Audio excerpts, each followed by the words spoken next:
નમસ્કાર વિદ્યાર્થી મિત્રો, ગુડ મોર્નિંગ, જય શ્રી કૃષ્ણ। સંસ્કારદીપ વિદ્યા સંકુલની ઓનલાઈન શિક્ષણ પ્રણાલીની અંદર હું હિતેશ અગ્રવાલ આપ સૌ વિદ્યાર્થી મિત્રોનું છે તે હાર્દિક સ્વાગત કરું છું। આપણે છે લાસ્ટ ઓનલાઈન વિડિયો લેક્ચરની અંદર એકમલક્ષી અર્થશાસ્ત્ર અને સમગ્રલક્ષી અર્થશાસ્ત્ર વચ્ચેનો અર્થ, તફાવત, કઈ કઈ બાબતોનો સમાવેશ થાય, આ બધી જ બાબતો છે તેનો અભ્યાસ કર્યો હતો। તો આજના સુધી વિડિયોની અંદર આપણે થોડા એવા છે આગળ વધીએ છીએ મિત્રો, અને આજનો આપણો નવો સવાલ છે આર્થિક માહિતીની રજૂઆત કેટલી રીતે થાય છે સમજાવો। આજનો આપણો નવો સવાલ છે મિત્રો, કયો છે નવો સવાલ? આર્થિક માહિતીની રજૂઆત કેટલી રીતે થાય છે। બે સવાલ પૂછેલા છે, યાદ રાખજો। એક પહેલો સવાલ છે કેટલી રીતે થાય છે, અને બીજું કીધું છે એ દરેક રીત અને દરેક પદ્ધતિ આપણે ઉદાહરણ સહિત સમજાવવાની છે। કેટલી કે એટલે આપણી આવશે 1 2 અને 3, અને બીજું સમજાવવું એટલે દરેક રીત આપણે અહીંયા સમજાવેલી છે, 3 પદ્ધતિ, બરાબર છે? ઓકે, ચલો સવાલના જવાબથી શરૂઆત કરીએ છીએ। સમજૂતી જોતા જજો। આર્થિક માહિતીની રજૂઆત 3 રીતે થાય છે। આપણી પાસે કોઈ પણ છે તે અર્થશાસ્ત્રની અંદર મિત્રો આંકડાકીય માહિતી હોય, આંકડા વગર કોઈ પણ માહિતી હોય તેને આપણે કુલ ટોટલ કેટલી રીતે રજૂ કરી શકીએ છીએ? 3 રીતે રજૂઆત કરી શકીએ છીએ। કેટલી રીતે રજૂઆત કરી શકીએ મિત્રો? 3 રીતે। હવે એ 3 રીતમાં પણ કઈ 3 રીતે રજૂઆત કરી શકીએ? તો એમાં સૌપ્રથમ કીધું છે ભાષા દ્વારા વર્ણનાત્મક રીતે। પેલી કઈ રીતે રજૂઆત કરી શકીએ મિત્રો? ભાષા દ્વારા વર્ણનાત્મક રીતે। બીજો પ્રકાર કે બીજી રીતે રજૂઆત કરી શકીએ કઈ? આંકડાઓ દ્વારા રજૂઆત। ત્રીજું કીધું છે આકૃતિ દ્વારા, અથવા તો એને બીજો પણ કહેવાય મિત્રો પ્રતીકાત્મક રીતે રજૂઆત। જો યાદ રાખજો મિત્રો, 1 માર્કની અંદર સવાલ પણ પૂછાય છે કે આંકડાકીય માહિતીની રજૂઆત જણાવો। કેટલી? 3 રીતે। ભાષા દ્વારા વર્ણનાત્મક રીતે, આંકડાઓ દ્વારા અને આકૃતિ દ્વારા અથવા તો પ્રતીકાત્મક રીતે। આટલો જ જવાબ માત્ર લખવાનો છે। રેડી? તો આ પહેલા સવાલનો જવાબ આપણો ક્લિયર થઈ ગયો, એટલે અડધો સવાલ આપણો કમ્પ્લીટ। હવે બીજો સવાલ એવો હતો કે દરેક રીત છે એ દરેક રીતની સમજૂતી આપો। તો આપણે સૌથી પહેલા આપણને રીતથી ભાષા દ્વારા વર્ણનાત્મક રીતે એની સમજૂતી જોઈએ છે। તો આપણને એક ઉદાહરણ દ્વારા છે તે સમજૂતી આપવામાં આવી છે મિત્રો। જોજો, માંગના નિયમમાં આપણે સમજીશું કે જોજો આપણે ચેપ્ટર નંબર 3 ભણીશું મિત્રો। એ ચેપ્ટર નંબર 3 નું નામ છે માંગ। એ માંગ ચેપ્ટરની અંદર એક સવાલ આપણો છે, એક ટોપિક છે માંગનો નિયમ આકૃતિ સહિત સમજાવો। તો એ માંગના નિયમની અંદર આપણને આપવામાં આવેલું છે ત્રીજા ચેપ્ટરની અંદર। અહીંયા પણ આપણને આપ્યું છે, ધ્યાન આપજો મિત્રો, માંગનો નિયમ પહેલા ચેપ્ટરના ઉદાહરણમાં અને ત્રીજા ચેપ્ટરમાં અલગ અલગ ન હોય, એક સરખો જ હોય। રેડી? એટલે જોજો, વસ્તુની કિંમતમાં ઘટાડો થવાથી વસ્તુની માંગમાં વિસ્તરણ થાય છે। વસ્તુની કિંમતમાં શું થાય મિત્રો? ઘટાડો થાય। વસ્તુની કિંમત ઘટે તો માંગમાં શું થાય? વિસ્તરણ। વિસ્તરણ એટલે વધારો। અત્યારે ખાલી સામાન્ય સમજૂતી માટે યાદ રાખો મિત્રો, વિસ્તરણ એટલે વધારો, પણ અલગ અલગ પરિસ્થિતિમાં હોય। કેમ? તો કે વિસ્તરણનો અર્થ પણ અલગ થાય છે અને વધારાનો અર્થ પણ અલગ થાય છે। એ હું તમને ચેપ્ટર નંબર 3 ની અંદર શીખવ્યું છે। અત્યારે સરળતાથી યાદ રાખવા માટે યાદ રાખો કે જ્યારે વસ્તુની કિંમત ઘટે એટલે પહેલા જેટલી વસ્તુની કિંમત હોય એના કરતા ઓછી થાય। માની લો કે કોઈ પણ વસ્તુની કિંમત 50 રૂપિયા હોય અને એ ઘટીને છે તે 40 રૂપિયા થાય। પહેલા કેટલી હતી કિંમત? તો કે 50 રૂપિયા। હવે ઘટીને કેટલી થાય? 40 રૂપિયા। એટલે પહેલા કરતા 10 રૂપિયા ઘટી, તો તો સીધી વસ્તુ છે, વસ્તુ કેવી થઈ કહેવાય? સસ્તી થઈ કહેવાય. એટલે લોકો પહેલા કરતા વસ્તુની માંગ કેવી કરશે? વધારશે, જેને માંગનું વિસ્તરણ થયું કહેવાય. આ મિત્રો આપણી એક અર્થશાસ્ત્રની બાબત હતી, વિગત હતી, માહિતી હતી, એને આપણે રજૂઆત કરી છે. પણ આને કેવી રીતે રજૂઆત કરી કહેવાય? ભાષા દ્વારા વર્ણનાત્મક રીતે રજૂઆત કરી કહેવાય. અને કઈ રીતે રજૂઆત કરી કહેવાય મિત્રો? ભાષા દ્વારા વર્ણનાત્મક રીતે. આ હતી આપણી આંકડાકીય માહિતીની અથવા તો આર્થિક માહિતીની પહેલી રીત, પહેલી પદ્ધતિ, ભાષા દ્વારા વર્ણનાત્મક રીતે. હવે આ જ બાબત જે ભાષા દ્વારા લખી છે એ જ બાબતને આપણે આંકડામાં પણ દર્શાવી શકીએ. આની આ જ બાબત જોશો. કઈ? તો કે વસ્તુની કિંમત ઘટે તો વસ્તુની માંગ વધે. જોતા જઈએ આપણે આંકડાઓ દ્વારા પણ શું ખરેખર કેવું સાબિત થાય છે કે વસ્તુની કિંમત ઘટે તો માંગ વધે? જોતા જશો. જો આ જ બાબતને આપણે આંકડામાં નીચે મુજબ રજૂ કરી શકાય. આ જ બાબત છે કે આંકડામાં આપી છે એમાં પણ 100% આપણે સાબિત કરી દઈએ છીએ. ચાલો આપણે મિત્રો બે બાબતો, બે વિગતો આપી છે. કેટલી બાબતો આપી છે? બે બાબતો આપેલી છે. કઈ બે બાબતો?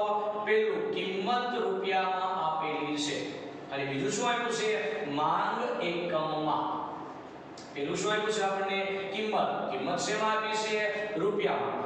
બીજું ચલ, બીજું પરિબળ શું આપ્યું છે આપણને? માંગ. માંગ શેમાં આપી છે? એકમમાં.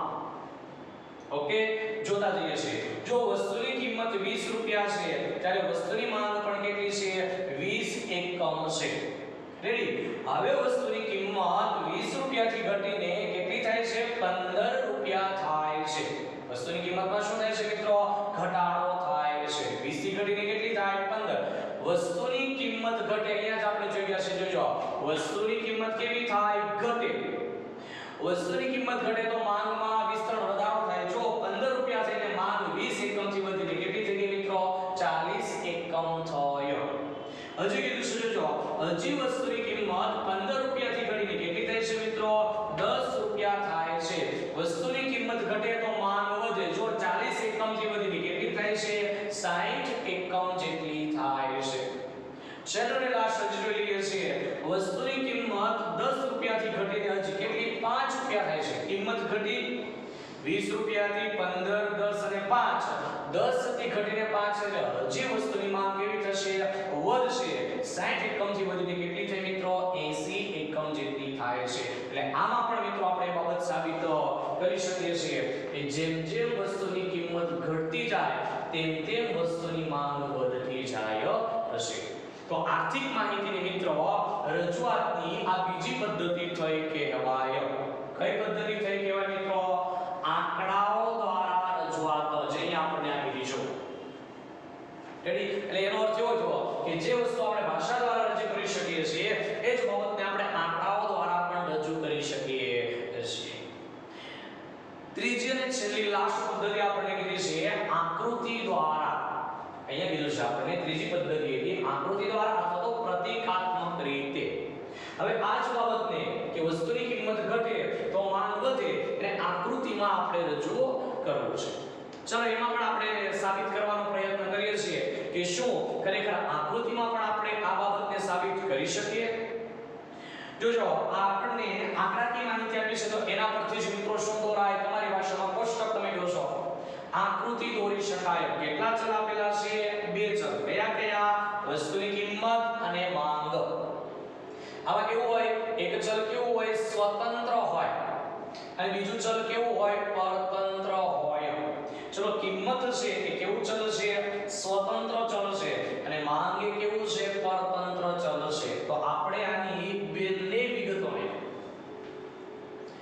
બંને અલગ અલગ ધરી પર છે તે દર્શાવી દેવાનો. જો OX આડી ધરી પર છે આપણે શું દર્શાવ્યું? માંગ એકમમાં. અને OY ઊભી ધરી પર છે તે ચલ દર્શાવ્યું સ્વતંત્ર ચલ. કેવું? કિંમત રૂપિયામાં. એ સ્વતંત્ર ચલ છે તે માંગ છે, પરતંત્ર ચલ છે તે કિંમત છે. માંગમાં ફેરફાર થશે તેમ કિંમતમાં. બંને એકબીજા પર આધારિત છે. અને કાર્યકારણનો સંબંધ કહેવાય બે ચલ વચ્ચે. કિંમતમાં ફેરફાર થાય તો એની અસર માંગ પર થાય અને માંગમાં ફેરફાર થાય તો એની અસર કિંમત પર થાય. આ બે ચલ છે, બંને ચલ વચ્ચે કાર્યકારણનો સંબંધ કે કેમ એ પણ આપણે આની સમજૂતીમાં સાબિત કરીશું. રેડી? ઓકે, ચલો સૌપ્રથમ છે આપણે OX છે તે આડી ધરી દોરો મિત્રો, Y છે તે ઊભી ધરી દોરવાની. આ બધું તમને પહેલા ચેપ્ટરની અંદર છે તે કીધેલું છે, તેમ છતાં ફરીથી કહું છું. બરાબર છે? આમાં આમાં તે હવે બીજું સ્ટેપ x અને y ધરી દોર્યા પછીનું છે કયું? પ્રમાણમાં, એટલે કે સ્કેલ માપ લેવાનું હોય. શું કરવાનું હોય? સ્કેલ માપ લેવાનું હોય. તો સ્કેલ માપ કેમ લેવું? તો મેં જે રીતે સ્કેલ માપ લીધું છે એ સ્કેલ માપ અહીંયા લખ્યું. જોજો, મેં લીધું છે અહીંયા બોર્ડ પર તે સ્કેલ માં બોલું છું. મારું જે બોર્ડ છે મિત્રો બહુ મોટું છે, એટલા માટે મેં સ્કેલ માપ મોટું લીધેલું છે. તમારે જ્યારે દોરો ત્યારે ગ્રાફ પેપર પર આટલા સ્કેલ માપ મોટા લેવાના નથી. ધ્યાનથી સાંભળજો. રેડી? તમારે 1 સેન્ટીમીટર હાઈએસ્ટમાં હાઈએસ્ટ 2 સેન્ટીમીટરના જ માપ લેવા, નહીં તો આલેખ છે તે ગ્રાફ પેપર પર આવી રહેશે નહીં. જોતા જજો. સૌપ્રથમ કીધું છે કે x ધરી પર 10 સેન્ટીમીટર બરાબર 20 એકમ. આપણે x ધરી પર શું દર્શાવ્યું છે? માંગ એકમમાં દર્શાવી છે. પણ મેં કેટલું લીધું છે? 10 સેન્ટીમીટર. એટલે શું?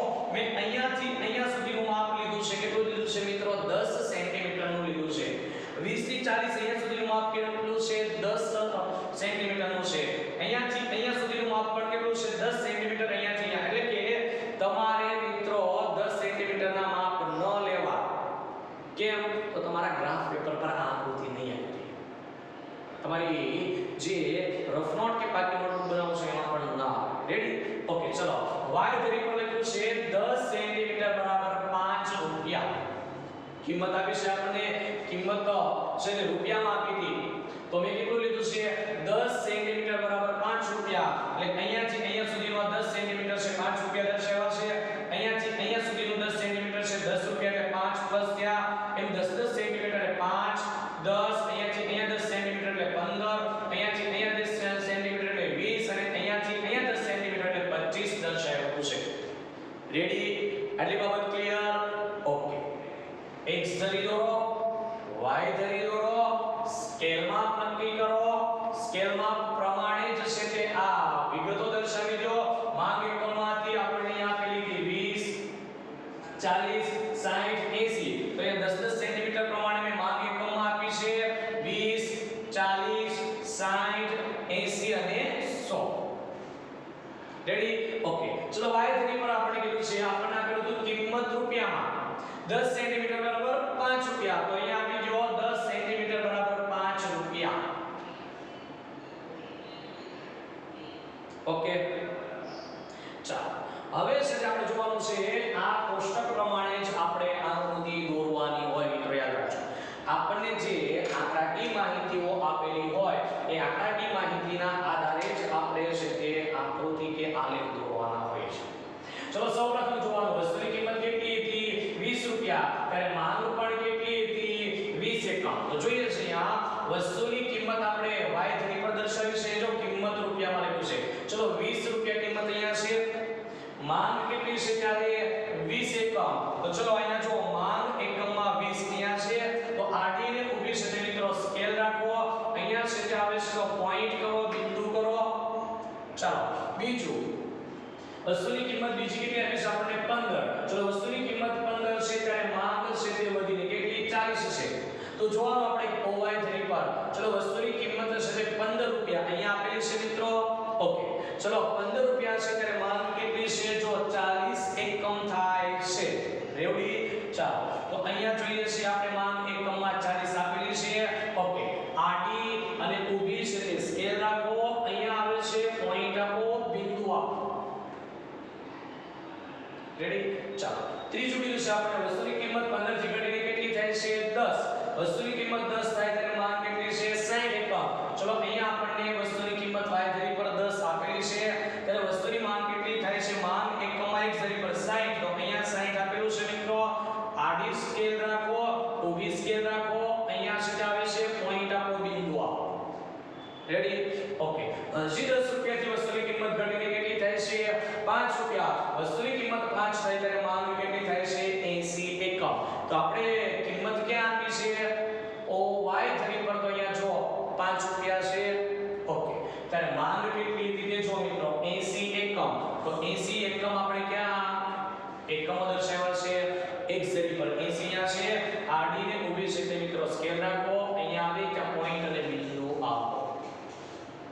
ચલો આટલી બાબત આટલા સ્ટેપ છે કમ્પ્લીટ ક્લિયર ઓકે તો હવે છે કે આપણે આકૃતિના આગળના સ્ટેપ પર વધીએ છીએ સૌપ્રથમ પ્રમાણ માપ લીધું બીજું સ્ટેપ x ધરી અને y ધરી દોરી ત્રીજું સ્ટેપ જેમ સ્કેલ માપ છે તેમ વિગતો દર્શાવી x ધરી પર માંગ એકમમાં 10-10 સેન્ટીમીટર દર્શાવી y ધરી પર 10-10 સેન્ટીમીટર કિંમત 5 રૂપિયા દર્શાવી જે વિગતો દર્શાવી છે તે લખી દો મિત્રો x ધરી પર માંગ એકમમાં છે તો લખો માંગ એકમમાં y ધરી પર કિંમત દર્શાવી છે રૂપિયામાં તો લખો કિંમત રૂપિયામાં રેડી ઓકે બીજું સ્ટેપ જેમ જેમ આપણે છે તે કિંમત હતી તેમ તેમ માંગ બદલાતી હતી તો આપણે લખ્યું જેમ જેમ કિંમત પ્રમાણે માંગ દર્શાવી દીધી પોઈન્ટ અને બિંદુ દર્શાવ્યા રેડી ઓકે એ પોઈન્ટ અને બિંદુ છે દર્શાવ્યા એને છે તે મિત્રો સ્કેલ લો અને સ્કેલ દ્વારા એ બધા જ પોઈન્ટ અને બિંદુને જોડી દો શું કરવાનું જે બધા પોઈન્ટ છે એ બધા બિંદુ છે એ બધા જ પોઈન્ટ અને બિંદુને સ્કેલ થી જોડવાના છે શેનાથી જોડવાના છે મિત્રો સ્કેલ દ્વારા જોડવાના છે હાથથી ફ્રી હેન્ડ થી જોડી દેવાના નથી રેડી ઓકે ત્યાર પછી એ અલગ અલગ પોઈન્ટ અને બિંદુને a b c અને d એવું નામ આપો અલગ અલગ કિંમતે અલગ અલગ માંગ છે એ દર્શાવતા બિંદુને a b c d એવું નામ આપો રેડી મિત્રો આટલું ક્લિયર ઓકે આ a b c d બિંદુને જોડતી જે રેખા તૈયાર છે મિત્રો આને d d રેખા કહેવાય કઈ રેખા કહેવાય d d રેખા કહેવાય જેને આપણે ટૂંકમાં સરળતાથી યાદ રાખવાનું d d રેખા કોણ રેખા d d એમને d d કોણ તો કે રેખા ઓકે ચાલો આલી બાબતો ક્લિયર છે મિત્રો આને છે તે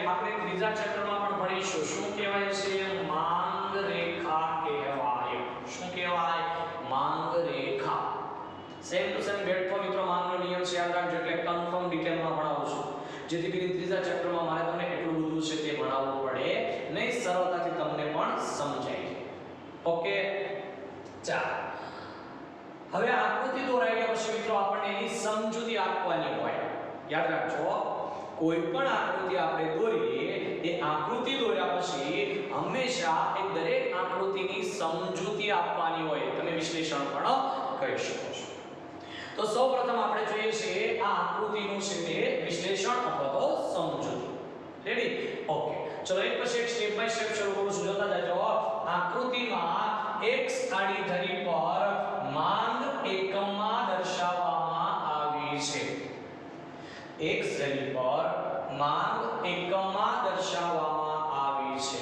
રેડી x ધરી લીધી બીજું સ્ટેપ ચલો y ધરી પર કિંમત રૂપિયામાં દર્શાવવામાં આવી છે x ધરી પર માંગ એકમમાં y ધરી પર કિંમત રૂપિયામાં આપણે દર્શાવ્યું છે એટલા માટે લઈ લીધું ઓકે ચાલો આગળ વિશ્લેષણનો ત્રીજો મુદ્દો લઈએ છીએ કે જ્યારે વસ્તુની કિંમત છે તે 20 રૂપિયા હતી ત્યારે વસ્તુની માંગ પણ 20 રૂપિયા હતી જે આકૃતિમાં એ બિંદુ દ્વારા દર્શાવવામાં આવી છે વસ્તુની કિંમત 20 રૂપિયા હતી ત્યારે વસ્તુની માંગ પણ 20 રૂપિયા હતી જે આકૃતિમાં એ બિંદુ દ્વારા દર્શાવવામાં આવી છે જ્યારે વસ્તુની કિંમત 20 રૂપિયાથી ઘટીને 15 રૂપિયા થાય છે ત્યારે વસ્તુની માંગ કિંમત ઘટે એટલે માંગ વધે એટલે માંગ પણ 20 એકમથી વધીને 40 એકમ થાય છે જે આકૃતિમાં બી બિંદુ દ્વારા દર્શાવવામાં આવે છે આગળનો મુદ્દો હજી વસ્તુની કિંમત 15 રૂપિયાથી ઘટીને કેટલી થાય છે 10 રૂપિયા થાય છે ત્યારે વસ્તુની માંગ 40 એકમથી વધીને 60 એકમ થાય છે જે આકૃતિમાં સી બિંદુ દ્વારા દર્શાવવામાં આવે છે છેલ્લું ને લાસ્ટ કીધું છે હજી પણ વસ્તુની કિંમત 10 રૂપિયાથી ઘટીને કેટલી થાય છે 5 રૂપિયા થાય છે ત્યારે વસ્તુની માંગ છે તે 60 એકમથી વધીને કેટલી થાય છે 80 એકમ થાય છે જે આકૃતિમાં ડી બિંદુ દ્વારા દર્શાવવામાં આવ્યો છે બરાબર છે આમ જુદી જુદી કિંમતે જુદી જુદી માંગ થાય છે એ આકૃતિમાં a b c d બિંદુ દ્વારા દર્શાવવામાં આવ્યો છે આ a b c d બિંદુને જોડવામાં આવતા એક રેખા તૈયાર થાય છે જેને dd રેખા એવું નામ આપવામાં આવ્યું છે એ dd રેખા રેખાને ડીડી ફોર મિત્રો, ડી ફોર ડિમાન્ડ, એટલે એને કહેવાય માંગ, એટલે એને માંગ રેખા તરીકે ઓળખવામાં આવે છે. જેમ જેમ વસ્તુની કિંમત ઘટતી જાય છે તેમ તેમ માંગ વધતી જાય છે. એટલે માંગ રેખા છે, આ જે રેખા છે મિત્રો માંગ રેખા કહેવાય. માંગ રેખા ડાબી બાજુ, આ મારો ડાબો હાથ છે, હું આ રીતે ઊભો છું મિત્રો, એટલે આ મારો ડાબો હાથ કહેવાય. મેં અહીંયાથી આકૃતિ દોરવાની શરૂઆત કરી હતી, એટલે માંગ રેખા ડાબી બાજુ ઉપરથી જમણી બાજુ નીચેની તરફ આવે છે. એટલા માટે એવું કહેવાય મિત્રો કે માંગ રેખાનો જે ઢાળ છે તે કેવો છે? ઋણ ઢાળ હોય છે. કેવો ઢાળ હોય છે મિત્રો? ઋણ ઢાળ હોય છે. આકૃતિ છે, આકૃતિ બે ચલો વચ્ચેનો સંબંધ દર્શાવે છે. કઈ બે ચલો વચ્ચે? કિંમત અને માંગ વચ્ચેનો સંબંધ દર્શાવે છે. આકૃતિ પરથી આપણે કહી શકીએ કે કિંમત અને માંગ વચ્ચે છે તે ચોક્કસ સંબંધ રહેલો છે. એ સંબંધ પણ કેવો રહેલો છે? તો કે વ્યસ્ત સંબંધ રહેલો છે. કેવો વ્યસ્ત? કેમ વ્યસ્ત કહેવાય મિત્રો? કિંમત ઘટે એટલે માંગ વધે છે, અને કિંમત વધે તો માંગ છે તે ઘટે છે. રેડી? આટલું ક્લિયર? તો આની સાથે મિત્રો આપણે આ આકૃતિની અંદર પણ સાબિત કરી દીધું કે જેમ જેમ વસ્તુની કિંમત ઘટે તેમ તેમ વસ્તુની માંગ વધે છે. ત્યાર પછી આપણને કીધું છે કે આ આકૃતિ છે, એ આકૃતિની અંદર મિત્રો બે ચલ વચ્ચેના કાર્યકારણનો સંબંધ રજૂ કરેલો છે, દર્શાવેલો હશે. કયા બે ચલ મિત્રો? તો કે એક વસ્તુની કિંમત અને બીજું વસ્તુની માંગ. કેટલા ચલો? બે ચલો. કયા બે ચલો? વસ્તુની કિંમત અને માંગ. એ બે ચલો વચ્ચેનો કાર્યકારણનો સંબંધ છે તે દર્શાવેલો છે, રજૂ કર્યો છે. બીજું, અર્થશાસ્ત્રની અંદર મિત્રો જેટલી રજૂઆતો હોય એ મોટા ભાગની રજૂઆતો કેવી હોય છે? તાર્કિક રજૂઆતો હોય હશે. તાર્કિક એટલે કેવી મિત્રો? બુદ્ધિપૂર્વકની, વિચારણા કરીને, તર્કના આધારે હોય. એટલા માટે એવું પણ કહેવાય કે જો અને તો હોય છે.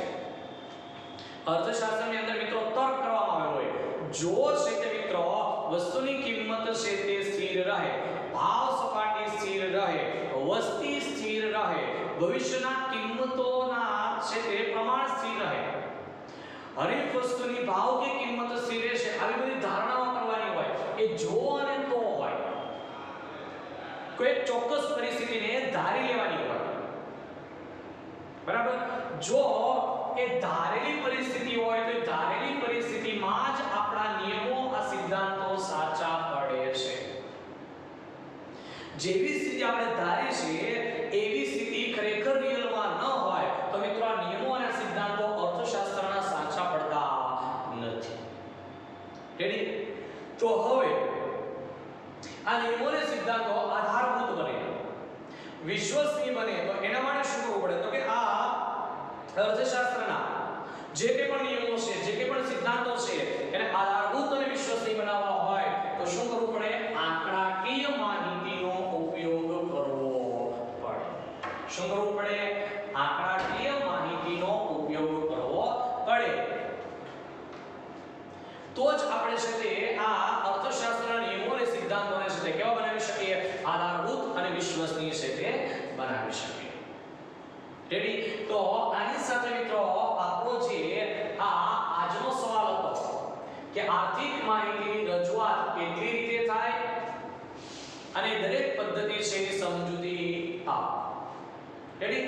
તો આપણે છે ત્યાં સંપૂર્ણપણે ત્રણ રીત દ્વારા સાબિત કરી બતાવ્યું કે ખરેખર વસ્તુની કિંમત ઘટે તો માંગ છે એમાં પણ વસ્તુની કિંમત ઘટે તો માંગ છે તે પણ વધે છે. ઓકે, ચાલો. તો આની સાથે આપણો સવાલ સંપૂર્ણપણે પૂરો. આપણે છે તે હોમવર્ક છે, હોમવર્ક જોઈ લઈએ છીએ.